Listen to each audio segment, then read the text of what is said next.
നമുക്ക് കുറച്ച് സോപ്പ് ഉണ്ടാക്കാം കേട്ടോ. അത് ആയുർവേദിക് സോപ്പാണ് കേട്ടോ. അതിനായിട്ട് കറ്റാർവാഴ, ആര്യവേപ്പിൻ്റെ ഇല, തുളസി ഇല ഇതൊക്കെ എടുത്ത് നമ്മൾ നന്നായിട്ട് മിക്സിയിലിട്ട് അടിച്ചെടുത്തിട്ട് അതിന് നീര് അരിച്ചെടുത്ത് മാറ്റി വയ്ക്കുന്നുണ്ട് കേട്ടോ. പിന്നെ വേണ്ടത് സോപ്പ് ബേസ് ആണ് കേട്ടോ. നമ്മൾ മാർക്കറ്റിലൊക്കെ കിട്ടുന്ന ഒന്നാണ് കേട്ടോ നമ്മുടെ സോപ്പ് ബേസ്. നല്ല വൈറ്റ് കളറാണ് കേട്ടോ. അപ്പം നമ്മുടെ വീട്ടിൽ കുറച്ച് നാളെ വാങ്ങിച്ച് വെച്ചിട്ട് അപ്പോൾ അതിൽ ഇത്തിരി എസൻസ് വീണതുകൊണ്ടാണ് കേട്ടോ വൈറ്റിൽ നിന്ന് മഞ്ഞയായിട്ടിരിക്കുന്നത് കേട്ടോ. അപ്പോൾ നമുക്കത് ഡബിൾ ബോയിൽ ചെയ്തെടുക്കാം കേട്ടോ. അപ്പം നന്നായിട്ട് ഉരുകി കിട്ടുമ്പോൾ നമുക്ക് അരിച്ച് വെച്ചിരിക്കുന്ന ജ്യൂസില്ലേ അതും കൂടി ഒഴിച്ചിട്ട് നന്നായിട്ട് മിക്സ് ചെയ്യാം കേട്ടോ. പിന്നെ വേണ്ടത് 2 ടീസ്പൂൺ വെളിച്ചെണ്ണയാണ് കേട്ടോ. അതും കൂടി ഒഴിച്ചിട്ട് നന്നായിട്ട് മിക്സ് ചെയ്ത് കഴിഞ്ഞിട്ട് മണത്തിനാവശ്യമുള്ള എസൻസും കൂടി ഒഴിക്കുക കേട്ടോ. അപ്പോൾ നമുക്ക് മണം വേണ്ടെന്നുണ്ടെങ്കിൽ അത് സ്കിപ്പ് ചെയ്യുക കേട്ടോ.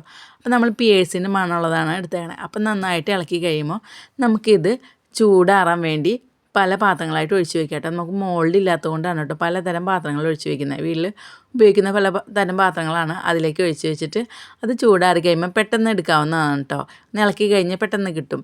അപ്പോൾ നമ്മുടെ സോപ്പ് റെഡി ആയിട്ടുണ്ട്. അപ്പോൾ നിങ്ങൾക്ക് വീട്ടിൽ ആയുർവേദിക് സോപ്പൊക്കെ ഉണ്ടാക്കാവുന്ന ഒന്നാണ് കേട്ടോ. അപ്പം നിങ്ങൾ ട്രൈ ചെയ്തിട്ട് ഫീഡ്ബാക്ക് പറയണേ.